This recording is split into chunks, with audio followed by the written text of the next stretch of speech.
Mejor así. Buenas tardes a todos. Bueno, yo soy José Poloni, gerente del sector educativo de Controlab. Es un placer darles la bienvenida a este nuevo encuentro virtual sobre el tema el rol del bacteriólogo en torno a la tuberculosis. Antes de comenzar, quisiera compartir algunas informaciones importantes. Tendremos aproximadamente 50, 60 minutos de presentación y seguidos de 20 minutos destinados a preguntas. Les pedimos que envíen sus preguntas a través del menú actividades en la sección preguntas y respuestas. Entonces no es en el chat, es en el menú actividades, donde hay unas figuras geométricas, ¿ok?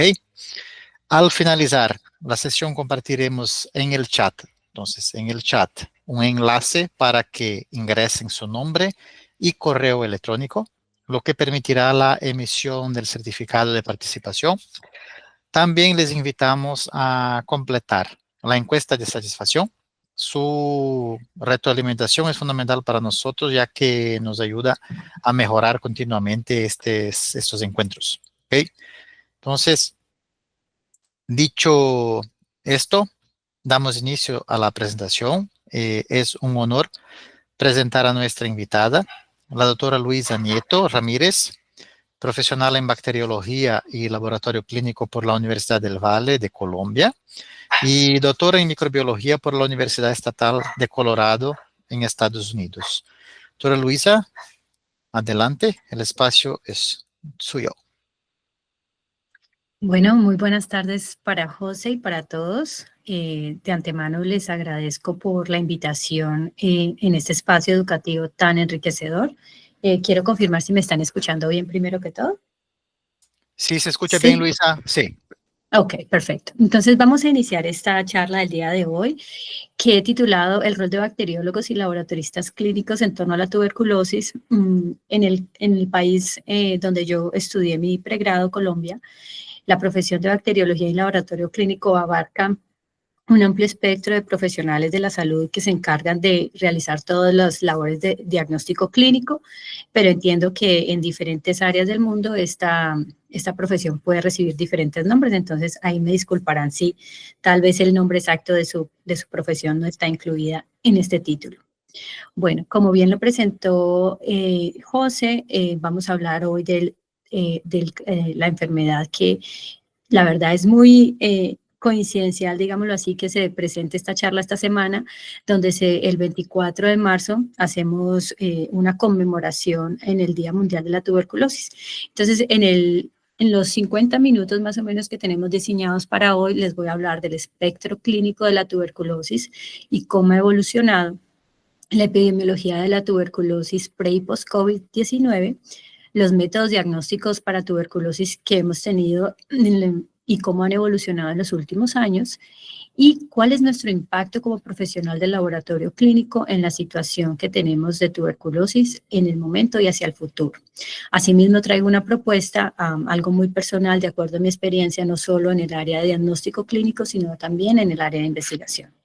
Como ustedes pueden ver en esta gráfica que tengo aquí, la enfermedad de tuberculosis es una enfermedad que se transmite por aerosoles normalmente, y los más afectados somos los seres humanos, quienes también podemos transmitir a otros mamíferos, incluidos animales, como lo ven ustedes, de diferentes especies, donde también nosotros podemos vernos afectados por la interacción con algunos de estos mamíferos, bien sea de manera directa como una enfermedad ocupacional, en el caso de las personas que laboran con el ganado, o por el consumo de productos no pasteurizados, que eso es algo ya prácticamente muy poco observado. He traído también en esta gráfica que diseñé un espacio donde debemos también resaltar el papel que tiene el entorno del hospital y el entorno de todo este laboral al que nos vemos expuestos nosotros también como personas que trabajan en el área de la salud, como una potencial fuente de contagio de esta bacteria. Entonces vamos a hablar un poco no sé si tienen, escuché como un mensaje. Bueno, vamos a iniciar esta presentación tomando 5 segundos de nuestro tiempo y respirar profundamente. Entonces los invito por favor a que Hagamos este ejercicio de respirar por 5 segundos profundamente y es en gran medida para tener un espacio de interiorización y entender la función que tienen nuestros pulmones, la importancia del oxígeno. Todos sabemos que es algo vital, pero poco nos detenemos a veces a dar las gracias y a entender, bueno, tengo un sistema respiratorio funcional y tengo todas las ventajas de poder disfrutar plenamente de él.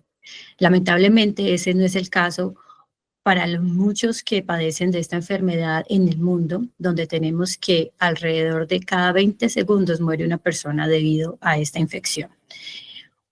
Una breve historia de la tuberculosis en torno a la bacteriología, y es que, como les decía, esta semana conmemoramos el Día Mundial de la Tuberculosis, específicamente el 24 de marzo, y fue por allá, un 24 de marzo de 1882, que el alemán Robert Koch descubrió esta bacteria como el agente causal de una enfermedad pulmonar llamada tuberculosis. Esta bacteria anteriormente no se asociaba como la causal de la enfermedad y anteriormente la tuberculosis se creía que era una enfermedad que simplemente era heredada en familias o un mal aire o cualquier otra cantidad de razones, pero solo fue hasta el descubrimiento de este señor que nosotros podemos establecer un agente causal y una patología asociada, como ustedes también lo han recordado o lo han visto probablemente en estudios previos. Gracias a Robert Koch tenemos los postulados que llevan su nombre y que permitieron el descubrimiento no solo del Mycobacterium tuberculosis como la bacteria causal de esta enfermedad, sino muchas otras como el causante del anthrax o carbunco, entre otras. Siempre me gusta hacer honor a Robert Koch y yo siempre digo que todos los bacteriólogos tenemos en el corazón, en el alma, algo de lo que Robert Koch hace muchos años inició, y es esa pasión por descubrir, por estudiar, por entender estas enfermedades que afectan a los seres humanos y también a los animales. He traído aquí una fotografía del primer reporte que se realizó en Alemania por allá en el año 1882, donde se publicaba por primera vez este gran descubrimiento que hizo Robert Koch.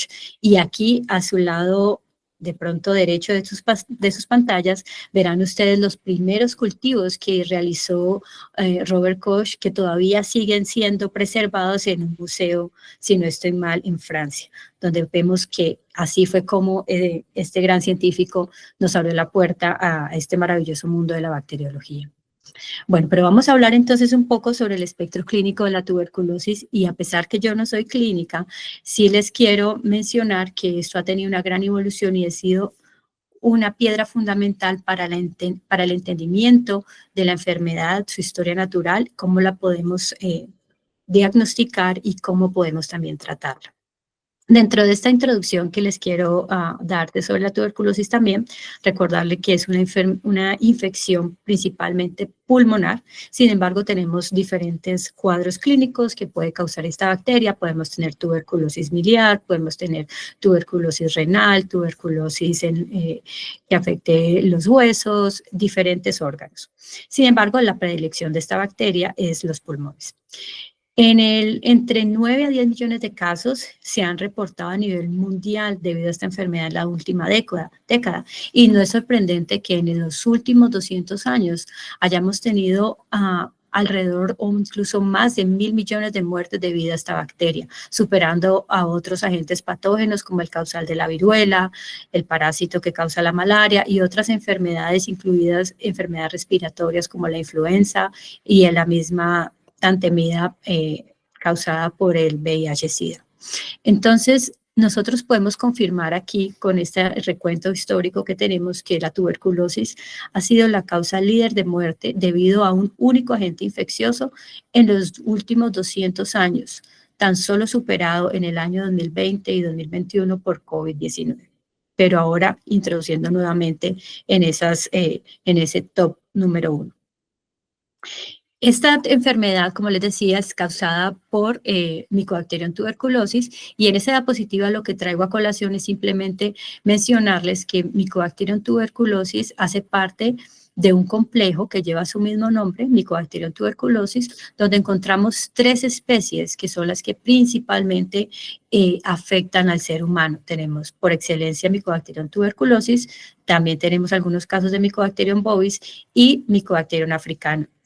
En el caso de Mycobacterium bovis, estas infecciones causadas por este patógeno eran muy populares anteriormente cuando no teníamos estrategias para pasteurizar los alimentos y teníamos un pobre manejo de los productos derivados del ganado.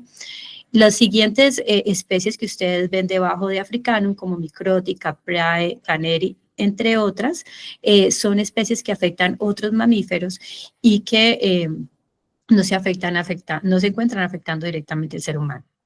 En el lado derecho de su diapositiva vemos otras especies pertenecientes a este género Mycobacterium que causan enfermedades de gran interés clínico también, como son Mycobacterium lepra o Mycobacterias no tuberculosas, que han sido también de alta importancia en el área clínica, especialmente dado la reciente evolución de todos estos casos de, por ejemplo, asociados con tatuajes, infecciones asociadas a tatuajes, a implantes, a cirugías plásticas, entre otras. Pero el día de hoy, como les mencioné desde un inicio, nos vamos a enfocar en el complejo o más bien en las enfermedades causadas por Mycobacterium tuberculosis.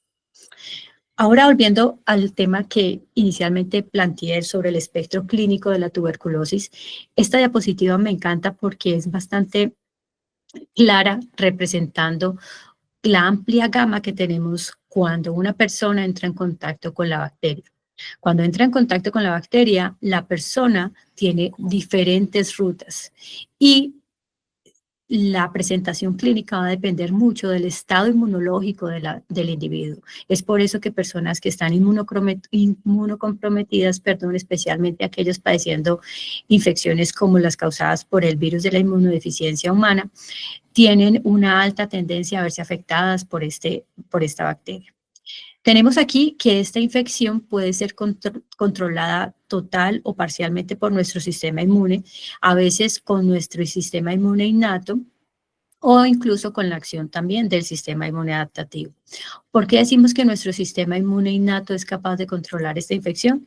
Porque vemos que personas que están en contacto con otros pacientes que tienen la bacteria son capaces de no desarrollar síntomas, no desarrollar ningún tipo de señal de infección, incluso no presentan pruebas de exposición positivas y nunca desarrollan la enfermedad.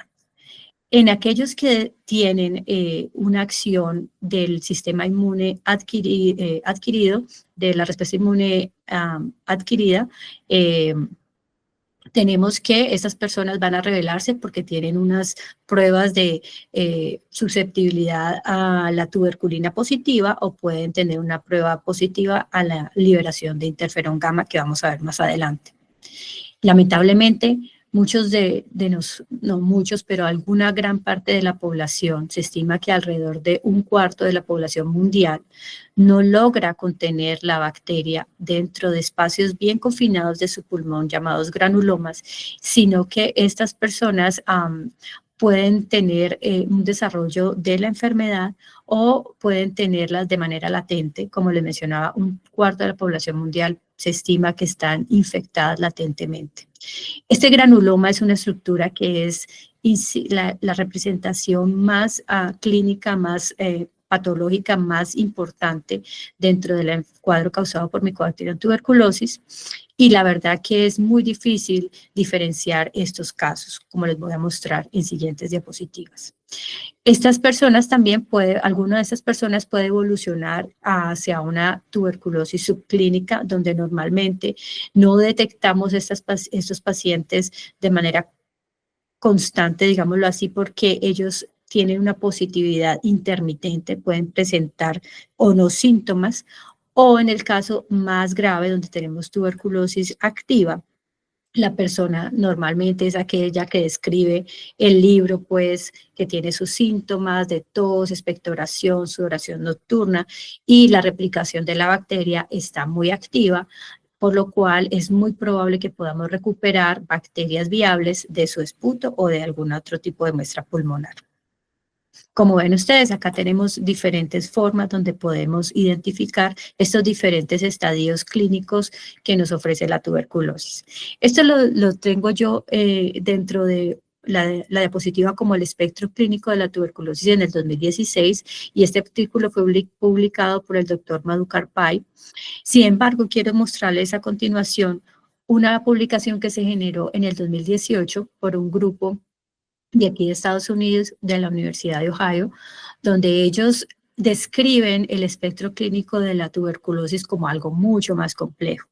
No solo tenemos que, bueno, es posible que las personas de manera, bien sea con el uso de su inmunidad innata o también con la inmunidad adaptativa, sean capaces de eliminar o contener la bacteria en los pulmones, sino que existen diferentes opciones. Entonces les voy a más o menos orientar en esta gráfica, no se me vayan a estresar, que puede sonar un poco compleja, pero tenemos aquí la infección inicial cuando la persona entra en contacto con la bacteria y desarrolla rápidamente una tuberculosis en una fase temprana. A esto le llamamos una tuberculosis primaria.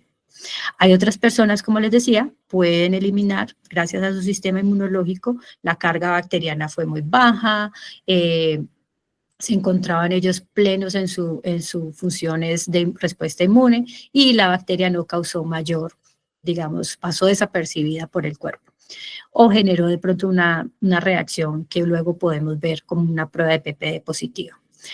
Las personas que desarrollan la enfermedad, vamos a clasificarlas en diferentes grupos, como personas que se reactivaron, una reactivación tardía, en una fase tardía, o unas personas que tuvieron una reactivación que es cíclica, donde tenemos periodos donde la persona no presenta una replicación activa de la bacteria y eventualmente pudiéramos detectarla. Y estas personas tienen una fase, como ustedes observan aquí en esta línea, dinámica de la replicación de la bacteria y de cómo el cuerpo también la está controlando.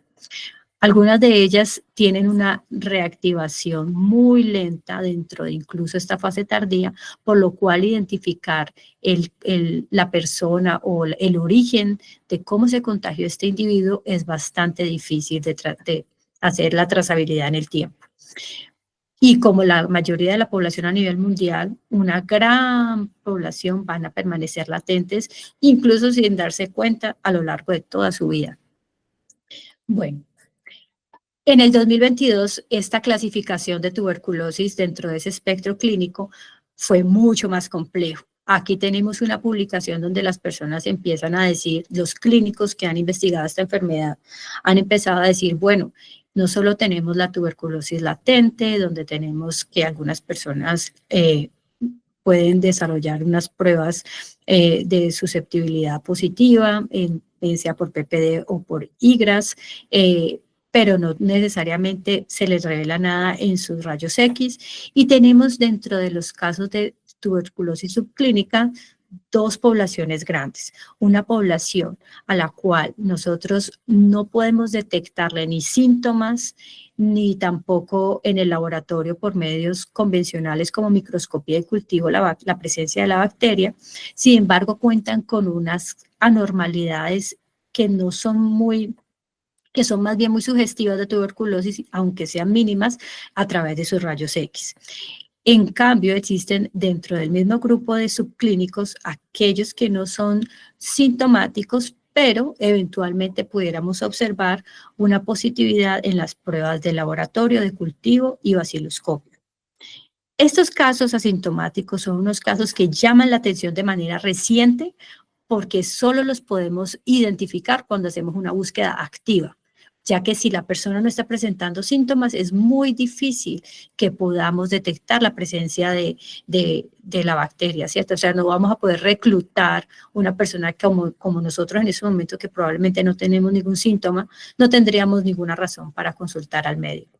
Sin embargo, estos casos se han encontrado principalmente cuando hacemos estudios de contactos en la población. Y finalmente, los casos sintomáticos, que también tenemos una variación, donde aquellos que son clínicamente activos, pero no se observan cultivos positivos, ni tampoco baciloscopias positivas, y principalmente los vamos a diagnosticar por, de nuevo, la ayuda de los rayos X. Como por el contrario, aquellos que tienen unas altas extensión de la enfermedad, y vamos a ver una gran afectación de sus pulmones, no solo por rayos X, sino por las pruebas de laboratorio. Les voy a mencionar ahorita un poco sobre la epidemiología de la tuberculosis, y quiero traer esto a colación porque nosotros hemos hablado de que la tuberculosis ha causado en los últimos 200 años más de 1.000 millones de muertes, pero también se considera una enfermedad reemergente desde el año 1993 debido al descubrimiento o a la gran epidemia que se generó por el VIH, y es allí donde la Organización Mundial de la Salud empezó a prender todas las alertas y generar todas las estrategias de apoyo para mejorar la situación de tuberculosis. A nivel mundial, el año anterior se registraron, bueno, en el año 2023 mejor, se registraron 10.8 millones de casos en todo el mundo, con alrededor de 1.3 millones de muertes. A nivel de Sudamérica, las cifras que más de pronto están, digamos, están generando más alerta, la aportan países de alta incidencia, como lo son Perú y Brasil, donde se estima una tasa de incidencia entre 173 para el caso de Perú y de 49 para el caso de Brasil, casos por cada 100.000 habitantes en el año 2023. En Colombia, en el país de donde yo soy originaria, la tasa de incidencia, comparando el año 2023 con el año 2015, aumentó en un 47%, mientras que en el Perú, por ejemplo, cuando nos remitimos a la mortalidad causada por tuberculosis, también si comparamos el año 2015 con el año 2023, esta mortalidad aumentó en un 92%. Y ustedes pueden generar algunas hipótesis, preguntarse por qué también esto se dio, este aumento tan grande, sabiendo que tenemos muchas estrategias que vienen implementándose desde alrededor de 1995 más o menos, con esa estrategia de para la tuberculosis, elimina la tuberculosis. Sabemos que tuvimos durante los años 2019-2021 la pandemia del COVID, que como ustedes ven aquí en esta gráfica, generó un gran impacto negativo en la notificación de casos y en la notificación de casos y, por supuesto, en el tratamiento oportuno de estos casos. Esto hizo que años posteriores, como en el año 2023 que le estoy mencionando, estas cifras se afectaran no solo a nivel de Sudamérica, sino a nivel mundial. Como lo ven ustedes aquí, nosotros, especialmente en la región de las Américas, tenemos una incidencia estimada que después de la pandemia del COVID se ha ido en aumento en lugar de ir en declive, como lo vemos en el área, en los continentes como Europa o incluso en el sureste de Asia. Asimismo, la notificación de casos nuevos. De nuevo, esto nos está hablando a nosotros de todas esas medidas que dejaron de implementarse porque no se podía debido a esta pandemia y posiblemente otras razones sociales que estamos viviendo en la actualidad. ¿Qué métodos diagnósticos tenemos para la tuberculosis? Pues nosotros en el laboratorio clínico nos apoyamos de métodos de microbiología clásica, como lo hacía incluso desde 1882 Robert Koch, con la identificación de la bacteria en muestras de pulmonares como esputo principalmente, a través de coloraciones clásicas como la de Sim-Nielsen o la de King-Jung, que es la misma Sim-Nielsen o similar a la Sim-Nielsen, pero utilizando la coloración en frío con una concentración más alta de fenol, la coloración de auromina rodamina por microscopía de fluorescencia, y también los medios de cultivos que están como donde tenemos Lowestin-Jensen, el Ogawa, y observamos las colonias típicas, cremositas, brillantes de Mycobacterium tuberculosis, o la introducción de medios sólidos sintéticos como el caso del 7H10. Middlebrook 7H10. Sin embargo, como personal de laboratorio, hemos entendido también que esta área de la bacteriología ha evolucionado también hacia el uso de biomarcadores que nos permiten hacer la diferenciación de una condición clínica en un sujeto que está padeciendo de la enfermedad, ¿cierto?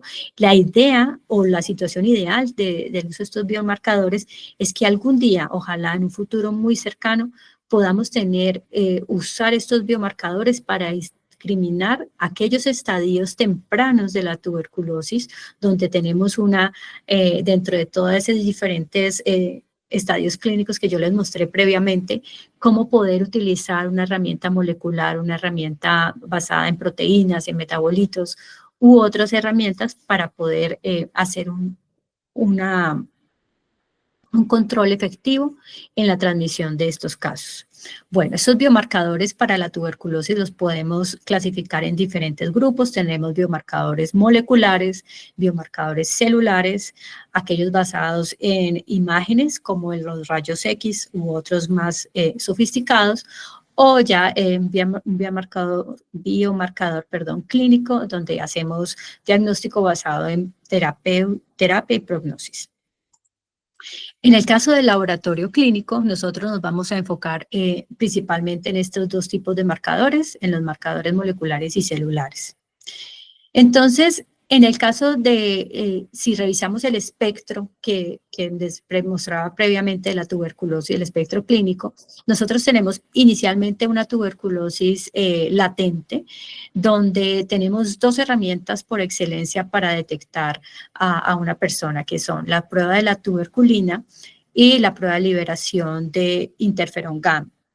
¿Qué desventajas tiene la prueba de la tuberculina? La prueba de tuberculina, incluso en muchos países, cuando nos enseñan la bacteriología, nos dicen la prueba de PPD no es una prueba diagnóstica. Es correcto, no nos sirve para diagnosticar tuberculosis activas.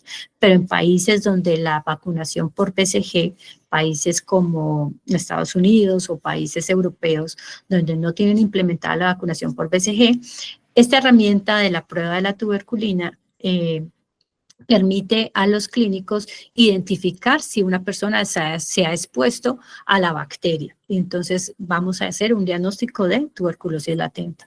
¿Qué dificultad obviamente tenemos en esta prueba? Es que tenemos gran presencia de falsos positivos debido a exposición a una micobacteria no tuberculosa, probablemente, o por la presencia de vacunación BCG, o algunos falsos negativos debido a inmunosupresión, como casos de VIH u otros. Como ustedes observan, muchas veces en el caso de la tuberculosis latente no podemos detectarlos con unos rayos X. La prueba de liberación de interferón gamma es una prueba relativamente reciente donde usamos la sangre del paciente. A partir de esa sangre aislamos las células T. Estas células T las vamos a estimular en unos tubos que están predosificados con unos antígenos de tuberculosis, específicamente péptidos de la micobacteria de las proteínas ESAT6 y CFP10, que son proteínas altamente secretadas por la bacteria y que generan una gran respuesta de células T. Cuando estas células T se estimulan de tal manera debido a la presencia de esos antígenos que ellos ya habían previamente reconocidos en etapas previas en este individuo, que le sacamos esas células, vamos a exponer esas células en un ensayo que puede ser tipo ELISA para la detección de la liberación de interferón gamma posterior a la estimulación con esos antígenos específicos de tuberculosis. Entonces se han establecido unos cortes, unos límites para establecer si esa liberación indica la presencia o un contacto previo con la bacteria. Seguimos con la búsqueda de casos pasivos, donde principalmente nos va a llegar el paciente que se remitió por el médico con muchos síntomas respiratorios o con una radiografía de pulmón sugestiva, y la primera herramienta que tienen los médicos probablemente en las clínicas pueden ser esas radiografías de rayos X que se han usado desde hace muchos años como parte de la búsqueda de estos casos. También tenemos en el laboratorio el uso de microscopía por microscopía convencional con las coloraciones que les mencioné, sin Nielsen o Kinjon, o las microscopías de fluorescencia. Quiero hacer una pequeña anotación con respecto a los rayos X, aunque no es nuestra área de experiencia y de expertise. He leído recientemente que los radiógrafos portátiles, el uso de estos radiógrafos portátiles en combinación con inteligencia artificial, estrategias que se crearon durante la pandemia del COVID, han demostrado que han tenido una gran utilidad para la detección de tuberculosis, especialmente en personas privadas de la libertad, donde se ha visto que también hay una alta incidencia, una gran circulación de bacteria en esta población, lamentablemente. Y estas son estrategias que se han empleado en países como Paraguay con gran éxito. Bueno, estos métodos de microbiología clásica, como ya los mencionaba, comprenden todos estos métodos que vemos aquí. Y finalmente, dentro de esta microbiología clásica, algo más reciente que también ha sido aprobado por la Organización Mundial de la Salud desde el 2007, es la detección de la micobacteria por métodos automatizados de cultivo líquido, como es el caso del MIGIT, como lo ven ustedes aquí. Y vamos evolucionando también en el laboratorio clínico hacia uso de biomarcadores basados en el ácido nucleico de la micobacteria, principalmente el ADN. Tenemos entonces que desde el año más o menos 2008 se vienen implementando métodos basados en el ADN, donde detectamos la micobacteria en muestras pulmonares, especialmente esputo, y estos métodos han ido evolucionando, incorporando además genes asociados a resistencia a drogas, donde le decimos al paciente, no solo usted tiene la bacteria, sino que usted puede potencialmente tener resistencia a rifampicina, que es la que más se usa, o isoniazida, o incluso algunas drogas de segunda línea, ¿sí? También estos métodos recientemente han evolucionado de tal manera que podemos implementar amplificaciones del ADN de la bacteria utilizando equipos menos robustos, menos complejos, como en el caso de TB-LAMP, donde hacemos una amplificación isotérmica de genes específicos de la micobacteria utilizando simplemente un bloque de calor, ¿sí? En lugar de usar un termociclador, que puede ser un equipo costoso dependiendo del área donde estemos ubicados. Acá tenemos como además no solo estos métodos inicialmente descubiertos, como han servido para la detección de resistencia de drogas de primera línea, como les mencionaba, también hay incluido aquí algunos que se utilizan para segunda línea y compañías que han ido incorporándose en esta implementación de estas metodologías moleculares con gran éxito. Esa es como luce alguna de ellas. Tenemos aquí las pruebas de hibridación en sonda, donde vamos a ver en una tira de reacción no solo la presencia de la micobacteria, sino mutaciones específicas, en este caso, en genes asociados a resistencia a medicamentos de segunda línea, y también alguna evolución de estos métodos para que sean realizados de manera portátiles, utilizándose en el área donde más se necesita, allí en aquellos pueblos, en aquellas zonas de alta endemicidad y que requieren poca o nada de electricidad o que se pueden operar con baterías y algunas alternativas. Bueno, esta es la metodología molecular basada en una amplificación isotérmica. Como ustedes ven, no necesitamos un termociclador para este caso, simplemente directamente de la muestra de esputo se hace el aislamiento del DNA o el ADN de la micobacteria, se utiliza un bloque de calor para que la reacción ocurra, la amplificación ocurra, y finalmente por fluorescencia vamos a detectar la presencia del DNA amplificado de la micobacteria. Entonces hablamos ya de estos biomarcadores que son basados en ADN, principalmente. Existen biomarcadores basados en proteínas que no han sido aún, digámoslo así, plenamente apoyados o avalados por la Organización Mundial de la Salud, pero que en el caso personal, en nuestro laboratorio, nosotros estamos trabajando en la investigación de ellos. Y en el caso que les menciono aquí a lo último, en el caso de metabolitos, entonces vamos a estudiar un metabolito muy, muy único y digámoslo así, característico de la micobacteria, que es un glicolípido llamado lipoarabino MANAM. Este liporavinomanam, como ustedes lo pueden aquí identificar en el nombre, tiene unos residuos lipídicos que se van a anclar a la membrana externa y a la membrana interna de la micobacteria y que normalmente se liberan cuando la micobacteria se lisa o cuando tenemos, o simplemente tenemos la micobacteria presente, ¿cierto? Entonces existe una metodología de inmunocromatografía de flujo lateral, que se ha diseñado para la detección de este metabolito en la orina de pacientes VIH positivos. Pero ojo, esto solo se puede utilizar en personas que son positivas al virus de la inmunodeficiencia humana, que sean adultos principalmente con un recuento menor, perdón, aquí debe ser menor a 200 células por ml. Este es menor.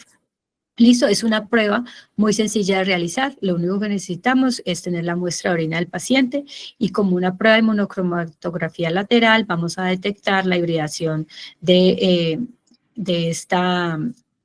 este metabolito y la interacción con el anticuerpo específico para liporavinomanam y la presencia pues nos va a detectar el caso de tuberculosis. ¿Listo?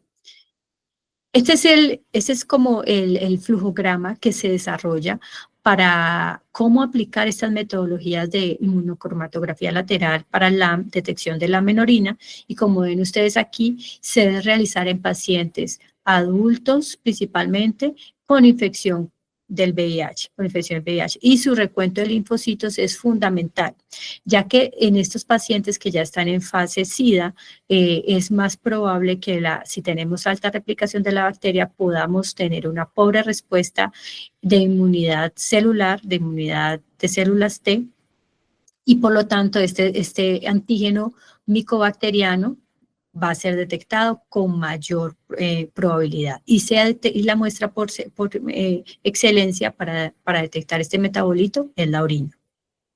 Bueno, en esta diapositiva, que han visto ustedes en repetidas ocasiones el día de hoy, quiero nuevamente enfocarme ahorita al caso, a la identificación activa de casos. No es fácil, no es una tarea fácil. Nuestro laboratorio de investigación está trabajando en cómo identificar aquellos biomarcadores, para poder no solo identificar estos casos de TB subclínica, sino también diferenciarlos de los otros estadios clínicos de la enfermedad, como lo son los casos activos y los casos de TB latente.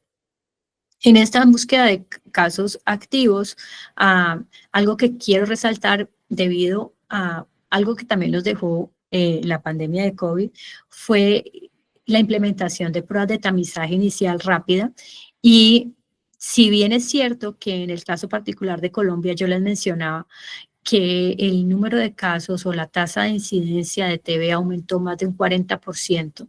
También en países como Colombia, como lo ven ustedes aquí, la detección de casos aumentó y a nivel mundial se estimó que aumentó de un 38% a un 48% comparando el 2023 con el año 2021. ¿Esto qué nos quiere decir? Que ya esas metodologías rápidas, debido a su fácil realización, a que muchas de ellas no requieren equipos muy sofisticados como el caso del LAMP, que podemos acceder a áreas donde antes no podíamos, está haciendo que la tuberculosis se detecte con más frecuencia, ¿sí? Estamos haciendo evidente un problema y esto...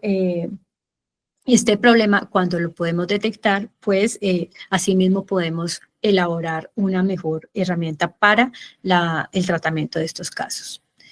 También en esta búsqueda activa de casos de tuberculosis, quiero compartirles esta pequeña información con respecto al trabajo de investigación que yo hago aquí en la Universidad Estatal de Colorado, donde estamos estudiando vesículas extracelulares liberadas por las células humanas, ¿cierto? Las células, en este caso del paciente, de sus macrófagos principalmente, que es la célula donde tuberculosis le encanta residir y le encanta hacer la infección inicial.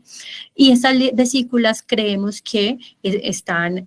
y también hemos demostrado previamente, y otros grupos lo han detectado, se pueden encontrar cargadas con proteínas o péptidos de tuberculosis. De esta manera, nosotros creemos que utilizando estas vesículas como una plataforma de enriquecimiento de las proteínas bacterianas, podemos establecer una herramienta basada en proteínas, basada en péptidos, para la detección de estos casos de tuberculosis y, ¿por qué no?, la diferenciación en esos estadios tempranos donde necesitamos una estrategia de búsqueda activa y que sea suficientemente discriminatoria, especialmente en aquellas personas que aparentemente no tienen ningún síntoma, pero que eventualmente bien sea pueden estar en un ciclo intermitente de expresión de la bacteria, digámoslo así, o pueden tener una tuberculosis que está próxima a desarrollarse. Bueno, nosotros en la situación asociada con COVID tenemos que durante COVID tuvimos alrededor de 4 millones de personas que no se diagnosticaron o no se reportaron a las autoridades de salud, y la cobertura del tratamiento de los pacientes tan solo fue un 58%. Esto ya nos está diciendo que en los años posteriores, como el que vivimos actualmente, tenemos esta problemática de presentación, por ejemplo, de casos no tratados con éxito o empezar a desarrollar resistencia, ¿sí? Pero después de COVID, este número de personas subdiagnosticadas o no reportadas disminuyó. La cobertura del tratamiento actualmente subió al 75%. Lamentablemente, como les mencionaba, tenemos más personas diagnosticadas en etapa tardía, probablemente recibiendo todo el efecto que tenemos debido a la pandemia del COVID. Sin embargo, es importante mencionar, y se los voy a decir en unas notas finales, que el COVID también nos dejó algunas enseñanzas, y solo el hecho, volviendo al tema del COVID, de que la ciencia, los científicos a nivel mundial hayan logrado encontrar una vacuna en menos de un año, ¿cierto? Nos permite nosotros soñar los que estudiamos la tuberculosis, que una estrategia de vacunación efectiva, exitosa, es posible. Obviamente son dos enfermedades completamente diferentes, dos patógenos muy diferentes, una bacteria, un virus, no tienen ese punto de comparación, ¿cierto?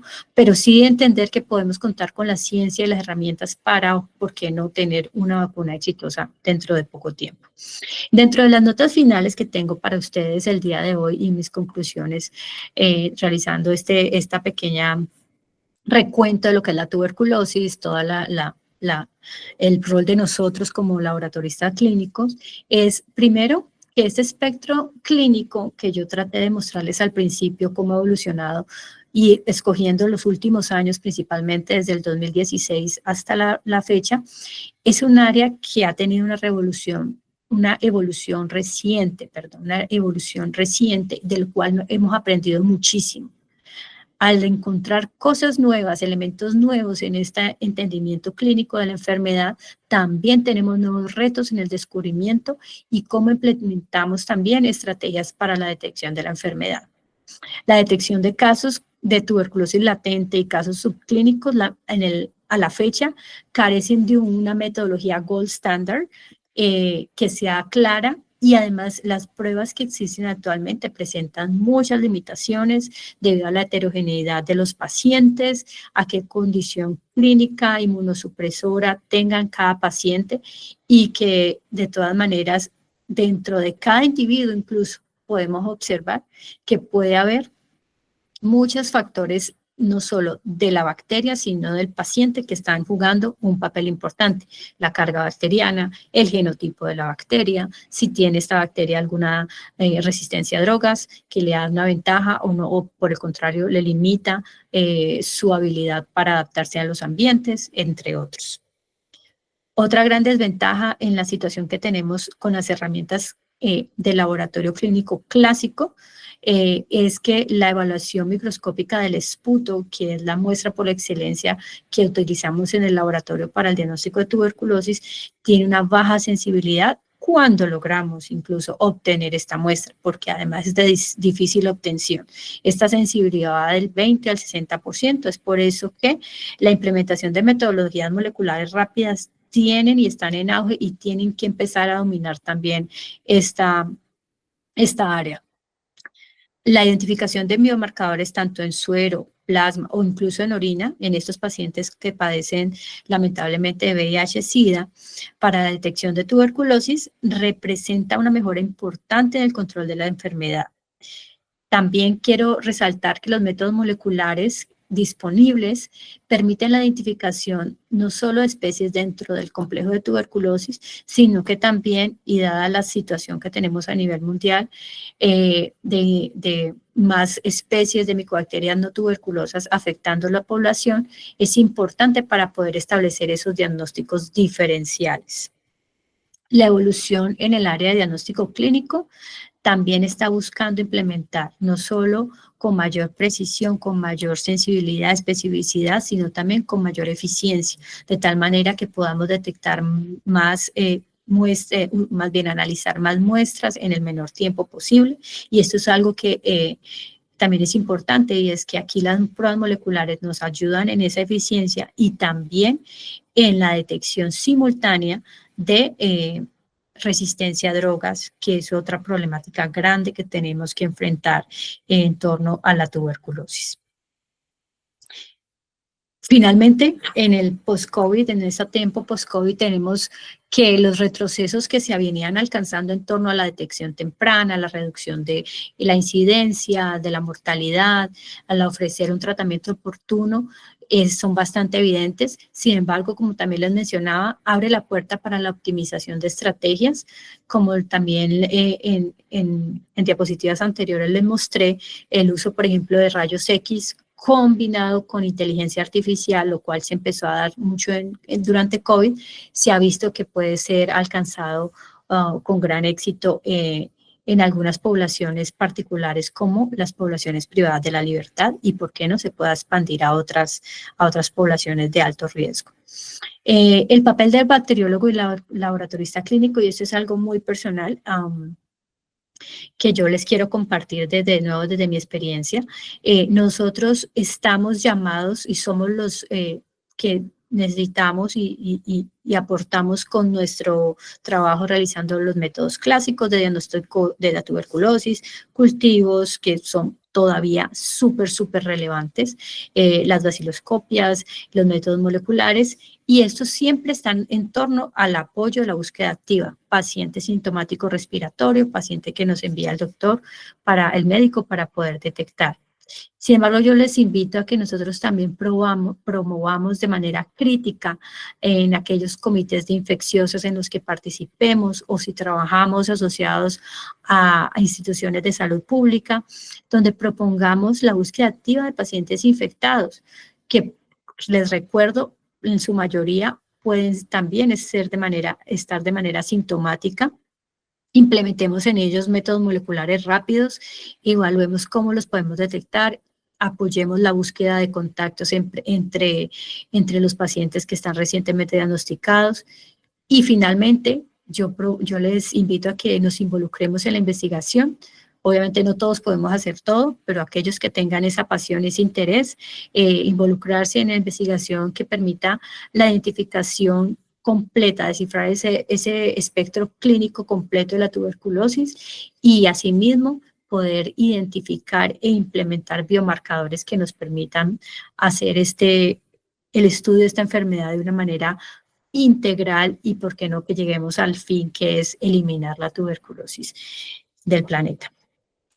Aquí para terminar también les comparto la carátula de un libro que publicamos en el año 2020, La tuberculosis en la sucursal del cielo, una mirada multidisciplinar desde la ciudad de Cali, la ciudad de donde yo soy originaria, y es un trabajo que hicimos con varios colegas de mi ciudad y de mi país, de Colombia, donde hacemos un recuento histórico de la tuberculosis, hablamos un poco de la tuberculosis infantil, los métodos que existen y también algo de tabús, mitos y la parte también que involucra, digamos, el entendimiento de la persona que padece tuberculosis como un ser humano. Los dejo para finalizar esta charla con una frase del doctor Paul Farmer que nos dice que en medio de la oscuridad de la tuberculosis, seamos la luz que guíe a nuestras comunidades hacia un futuro más saludable y brillante. Y a ustedes les agradezco por su atención. Si tienen alguna pregunta, aquí estoy con mucho gusto para resolverla. Excelente, Luisa. Muchas gracias. Muchas gracias. Fue genial la ponencia. Bueno, espero que haya sido útil para todos. Yo tengo preguntas acá. Oh, sí, ok. Solo quería reiterar que el enlace de la encuesta está en el chat y reforzando también que esta investigación es importante para mejorar siempre nuestras reuniones. Y además solicito que los participantes registren su nombre completo, dirección de correo electrónico en el enlace para emitir el certificado. Entonces, vamos a las preguntas. Yo voy solo a verificar acá un minuto. Muchos aplausos acá. Oh, ok, muchas gracias. La verdad no sé si lo hice muy rápido y si de pronto pasé por alto No, no algunas está. cositas, pero sí, Fue buenísimo. me alegra. Bueno, yo tengo preguntas, pero voy a dar prioridad para los participantes. Entonces, Emilene está con la mano arriba. ¿Quiere preguntar, Emilene? O, o quizás solo clico. Emilene, ¿está ahí? No, está con la mano arriba, pero creo que no. Bueno, no hay problema. Luisa, un punto que me llama atención, porque, bueno, una particularidad. Yo soy farmacéutico, mi mujer también, y Ujú, mi mujer trabaja con en el servicio de infectología en Porto Alegre, sí, directamente con los pacientes VIH positivos. Es su principal público. sí, Y ella siempre menciona a mí la gran cantidad, y bueno, otra cosa para quien no es de Brasil, mencionaste que Brasil es uno de los principales países con casos de sí, tuberculosis sí, y Porto Alegre es la capital de estados, de departamentos de Brasil que tiene lo mayor número de casos de VIH y ujú, tuberculosis asociado. Entonces, ellos trabajan muy cerca de estos pacientes y hay en este servicio también la parte de diagnóstico primario, de triaje de pacientes por cuenta ujú, del gran número de pacientes VIH. Entonces, si tú puedes comentar un poquito más, porque es lo que ellos tienen, las ya, pruebas rápidas para ujú, triaje primaria. ¿Qué tienes de información? Mencionaste ya, pero para comentar un poco más, ¿qué tienes de perfecto. información acerca de la calidad de estas pruebas? ¿Qué es su papel? Yo entendí que la tuberculosis siempre fue complicada, de post-COVID se transformó en más complicada ainda, y entonces, pero esta estrategia tiene buen resultado por el mundo. ¿Qué puedes comentar acerca de esta estrategia? Pues primero que todo, José, muchas gracias porque has hecho un buen resumen de lo que es algunos de los casos digamos, se ven más y es esa coinfección de tuberculosis con VIH, la importancia que es detectar tuberculosis en los pacientes que padecen, sobre todo que ya están en fase SIDA, donde su recuento de linfocitos CD4 están menores de 200, ¿cierto? Y es porque dos cosas.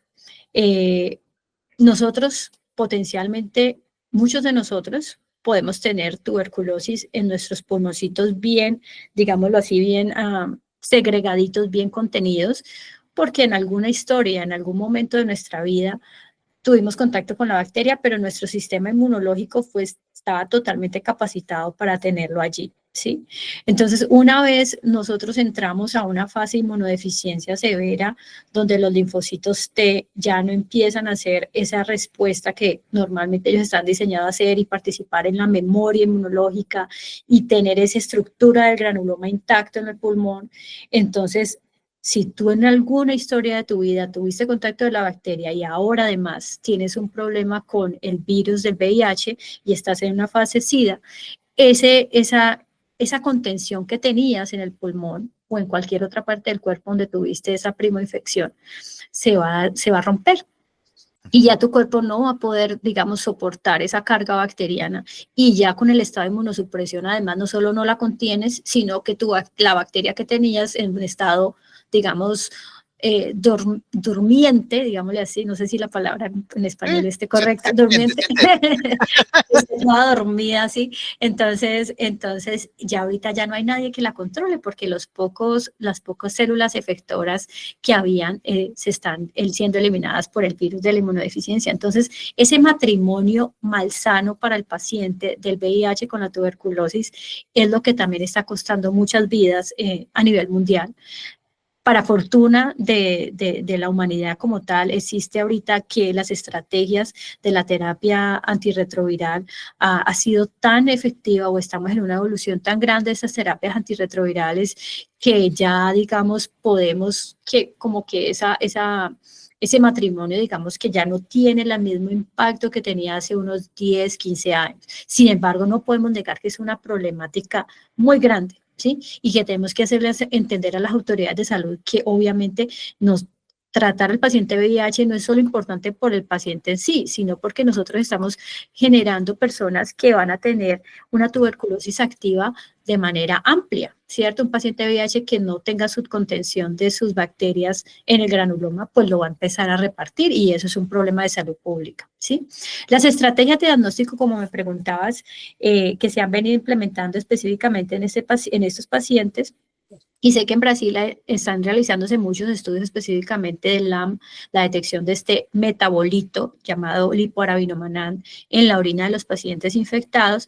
Tiene muy buena sensibilidad y muy buena susceptibilidad, especialmente, sensibilidad y especificidad. Creo que, si no estoy mal, la especificidad es mayor del 90% y estamos hablando de que esto varía, ¿no? Esto varía porque si tú buscas otros grupos, personas que no tienen VIH, que son niños, esta sensibilidad y especificidad empiezan a disminuir, ¿sí? Y estas son cosas que todavía estamos estudiando, estamos investigando, los que investigamos la tuberculosis, qué es lo que hace que las personas secreten en la orina este metabolito de la tuberculosis y por qué no se ve en otras personas que no tienen VIH con la misma proporción. Entonces, para fortuna de los que trabajan o quieren atacar esta coinfección TB-VIH, las pruebas de orina de esta inmunocromatografía lateral no solo son fáciles de hacer, rápidas, sino que son altamente sensibles y específicas, especialmente en esta población. Y las otras metodologías rápidas también lo que pasa es que se basan mucho en la facilidad que tengas de obtener el esputo. Y como algunos de ustedes que trabajan en la clínica saben, obtener esputo en las personas es muy difícil, especialmente, además, sí, creo que el paciente VIH por naturaleza puede que produzca el esputo, de pronto tiene facilidad, pero no es fácil recobrar bacterias de su esputo. Entonces, eso es algo que también tenemos que tener en cuenta y las metodologías moleculares en la población en general, no solamente limitados a VIH, metodologías moleculares rápidas han cambiado un poco el panorama diagnóstico para TB y es algo que tenemos que sí o sí estar implementando en Latinoamérica cada vez con mayor frecuencia. Excelente. Bueno, al menos hay un cambio positivo, una mejora en este sentido, Sí. en términos de diagnóstico. Esto es una buena información. Pero necesitamos más, todavía estamos Sí. hablando de una enfermedad que lleva afectando al ser humano desde épocas del Neolítico, o sea, esto prácticamente que nació con el ser humano, diría yo no sé, tenemos récords de momias de Egipto con Con tuberculosis, o sea, tuberculosis. Eso es algo muy, muy viejo. O sea que el hecho de que apenas estemos teniendo estos avances, la verdad que es un poco frustrante, pero al mismo tiempo, bueno, nos pegamos de lo que hay, ¿cierto? Aprovechamos lo que hay. No, y mencionaste bien que la tuberculosis tiene este punto de también estar como una patología vieja. Pero es totalmente, totalmente actual, especialmente en este contexto de inmunosupresión, pero tiene esta como estigma, vamos por así decir. No es exactamente lo mismo estigma, pero casi que se puede comparar con la lepra. Ajá, sí, Lepra, sí, sí, que son, oh, bueno, son micobacterias también, ¿no? son micobacterias. Son Tienes toda la micobacterias razón. también. Y Sí. es que sí, existe, y yo creo que gran parte en el ámbito, yo estuve en contacto con personas cuando Ujú, trabajé en Colombia que tenía que hacer diagnóstico de tuberculosis.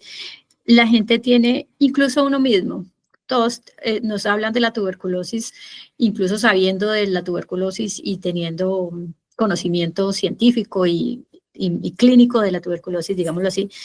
Siempre las personas lo asocian con algo, obviamente una enfermedad no se puede asociar con algo bueno, pero además la tuberculosis se asocia con pobreza, con que tienes un pobre manejo, no sé, está asociado como con ciertas comunidades que están ujú, ujú. segregadas. Entonces hay que, y es un esfuerzo que se ha hecho a nivel mundial poco a poco, ir removiendo el estigma, no llamar al paciente el tuberculoso, el caso, el sospechoso, o utilizar términos también más amables cuando hablamos de tuberculosis. Ahora mismo en Estados Unidos y en todo este problema que se existe a nivel mundial, el tema de la migración también es otro tema. Ay, viene migrando de tal parte, viene de tal país, uy, pilas que por allá hay mucha tuberculosis. Ajá. Entonces existe también esa estigmatización por tu origen, ¿sí? Como lo mencionaba ahorita, Perú, Brasil, la misma Colombia tiene, no comparable, pero también tiene un alto número de casos. Entonces, yo vengo de tal país, yo vengo de Nigeria, yo vengo de Sudáfrica, uy, qué miedo, puedes tener tuberculosis. Entonces, eso hay que controlarlo muy bien, ¿sí? Eso hay también que manejarlo muy bien. Sí. Y otro punto que me llamó atención, que creo que impacta en la identificación, en la detección en el laboratorio, aquella diapositiva donde hay el gráfico de infección, infección primaria con las líneas rojas, Oh, sí, infección latente.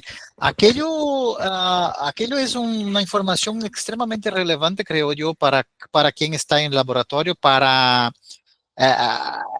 es importante, necesario intentar conocer en qué parte, en qué estágio está el paciente, porque esto facilita o dificulta totalmente la identificación, la detección en el laboratorio, ¿sí? sí, ese es un punto que yo, de hecho, hablaba con mi jefe el día de ayer. Nosotros tenemos un caso que esté aquí, ¿no? Te infectaste Ajá, en este día, ajá. pero tú estuviste casi toda tu vida de forma latente infectada y por allá, bien sea porque te dio una inmunosupresión, cualquiera que Ujú. sea. La misma edad se considera, edad avanzada se considera, ¿cierto? Una forma de inmunosupresión, las personas de edad avanzada. Llegaste a una edad donde ya tu sistema inmune está en decadencia, digámoslo así, ¿no? Pues una forma muy, muy grosera de llamarlo. Entonces ya tu respuesta inmune no contiene ese vacilo y ¡frun! Empiezas a tener aquí una reactivación lenta. Pero ¿cuándo fue que te contagiaste? Por allá cuando tenías 8 años y acá ya tenés 70 años. A Mm, ver, identifiquemos el caso índice, es difícil, ¿cierto? Vamos a hacer estudios de contactos, probablemente no vas a identificar el caso original ya a estas alturas y sí. sí vas a de pronto a identificar casos que tú has afectado.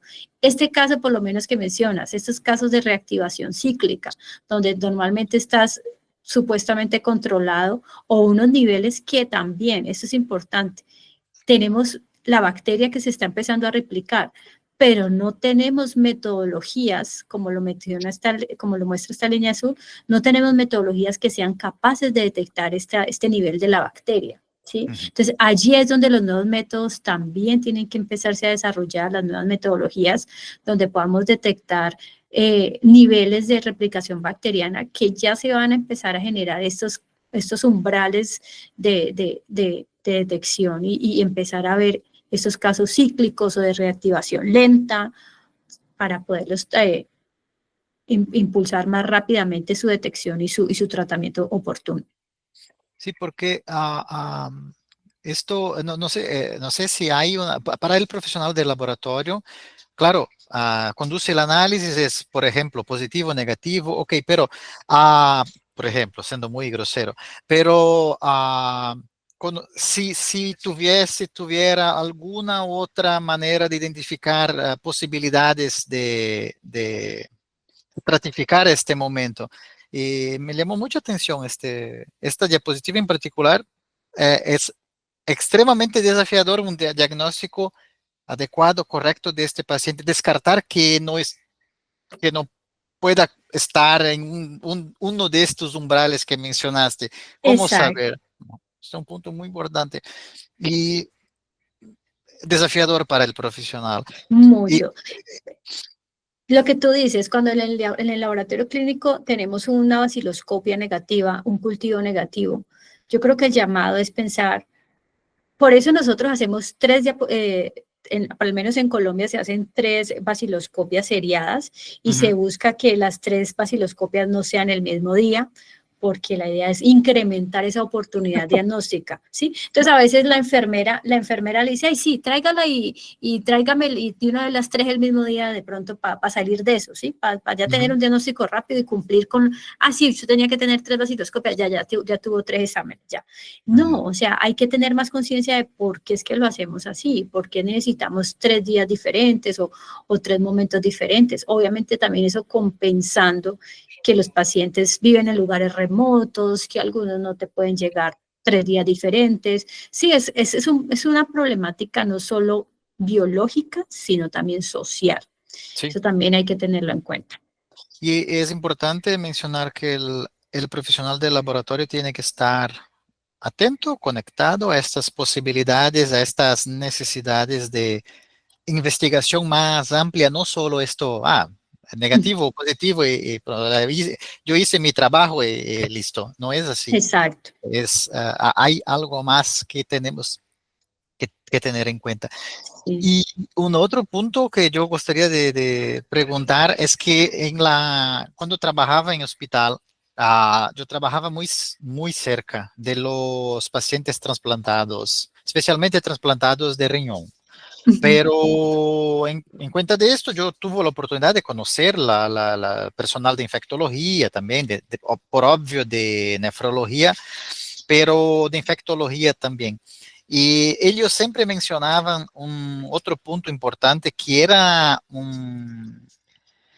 que impactaba en muchas cosas, que era, por ejemplo, los pacientes que tenían inmunosuprimidos, trasplantados, que desarrollaban infección por aspergillus.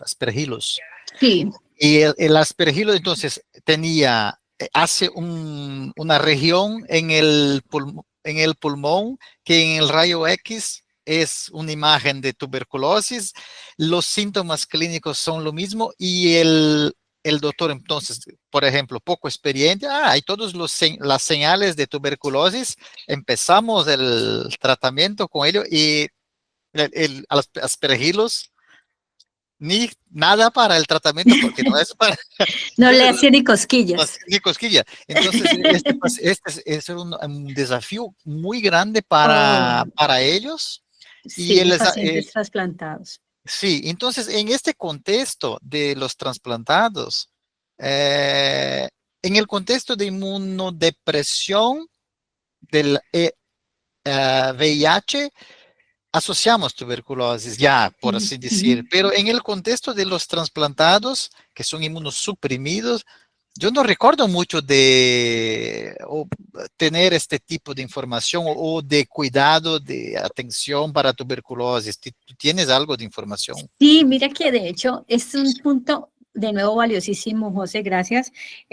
Cuando, solo para como asociarlo con algo que vivo actualmente, ahorita en la televisión de acá de Estados Unidos, y me imagino que en otros países, se están promocionando mucho estas terapias de anticuerpos monoclonales, terapias para personas que tienen artritis, ¿sí? Para tratamiento de artritis y condiciones autoinmunes, perdón.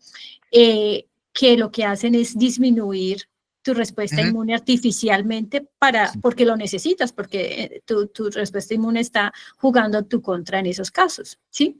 Pero las propagandas, el advertising, la publicidad de estas medicinas tienen por acá abajo unas letricas chiquiticas y te dicen, tenga cuidado, no consulte con su médico si usted tiene o riesgo de padecer tuberculosis. Y lo Ah, ponen allí en letricas chiquitas. No solo los pacientes trasplantados, ujú. también los pacientes con terapia inmunosupresora por condiciones autoinmunes son personas que obviamente artificialmente se les va a tener que suprimir su respuesta inmunológica, bien sea para que no haya un rechazo del órgano o del tejido que se les está trasplantando o porque es algo terapéutico, ¿cierto? En el caso de los autoinmunes. Entonces, en estos pacientes, lo primero que hay que hacer, la primera digamos, el primer paso que los clínicos deben tomar, y creo que así está establecido, es hacer una prueba para detectar si hay TB latente, ¿sí? ¿Qué pasa? Que las pruebas de detección de TB latente, no, como les decía, no hay un gol estándar. Dígame cuál es el gol estándar, no existe, o sea, la gente le echa mano a lo que hay, que es hacerle una prueba de PPD, pero si vives en un país de alta incidencia, pues no te sirve mucho. Interferón gamma, liberación de interferón gamma, un ensayo celular de liberación de interferón gamma. Existe mucha controversia sobre la utilidad de esta metodología y lo que también queda son los rayos X. Entonces, en los rayos X, ahorita, como le mencionaba también, existe no solo el rayos X que revisa el radiólogo, sino el uso de complementado con inteligencia artificial para empezar ya, no solo, porque hay casos donde el radiólogo se queda corto y la inteligencia artificial le va mejor, pero también hay casos donde la inteligencia artificial se equivoca y el radiólogo le va mejor. Entonces, son cosas donde yo te digo, la respuesta es, tenemos que tener una combinación de estrategias. Con tuberculosis nada es único. Tú ves, tenemos, si es una tuberculosis latente, hacer PPD, hacer liberación de interferón gamma y además hacer rayos X. ¿Qué pasa con los rayos X? Si bien lo señalaste, la aspergilosis o enfermedades transmitidas, causadas por micobacterias no tuberculosas, nocardia, infección por nocardia o incluso otros actinomicetos, No, pueden decirle al clínico lo mismo, pueden sí. gritar lo mismo y incluso hay muchos casos de cáncer de pulmón donde se ven las estructuras que pueden parecer granulomas, cavitaciones, cosas que pueden observarse en tuberculosis y muchos clínicos de acá, por ejemplo de Estados Unidos, te diagnostican como cáncer de pulmón cuando tenías tuberculosis, ¿sí? Entonces, hay mucha confusión, por eso una estrategia única de detección no es la respuesta, tiene que ser una estrategia combinada. Perfecto. Bueno, Luisa, bueno, yo estoy más que satisfecho. Si Bueno, hay alguna pregunta, si no hay preguntas, podemos ah, finalizar nuestra actividad.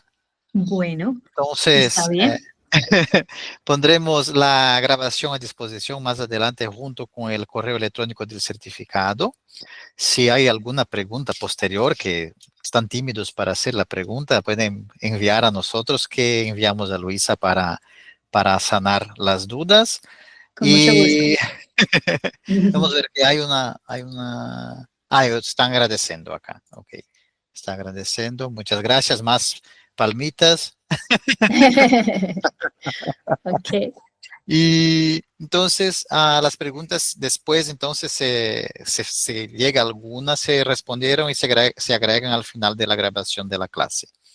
Y cualquier perfecto. duda es solo escribir para nosotros. Entonces, Luisa, una vez más, muchísimas gracias. Excelente clase. Yo, las preguntas que yo hice, estoy muy contento con la discusión que hicimos. ¿Ok? Me alegra mucho, ese era el objetivo. Excelente. Le agradezco muchísimamente por la oportunidad de oírte acá, de oír tu clase acá con nosotros. Bueno, pues les agradezco a ustedes por la invitación también y espero que esto haya generado alguna sensibilidad adicional. Yo sé que todos aquí somos muy sensibles con las enfermedades humanas, pero que nos hagamos un poquito más sensibles con la tuberculosis, especialmente esta semana y Sí, siempre. Sí. La fecha fue magnífica porque en Fue la semana de la tuberculosis. sí, apenas la escogieron perfecto. Qué bueno, me quedo muy contento con esto. Bueno, Entonces, espero que podamos nos encontrar una vez más. Luisa es mi amiga, para que quien está acá, sí, nos conocemos, ya ministramos actividad en conjunto, sí, entonces señor. nos conocemos en persona y es un gusto más estar contigo hoy, Mm, oírte una vez más. Lo ¿Ok? mismo, José. Un gusto aquí estar acompañándolos también. Hasta la próxima Hasta la a próxima. todos y agradezco una vez más por todo.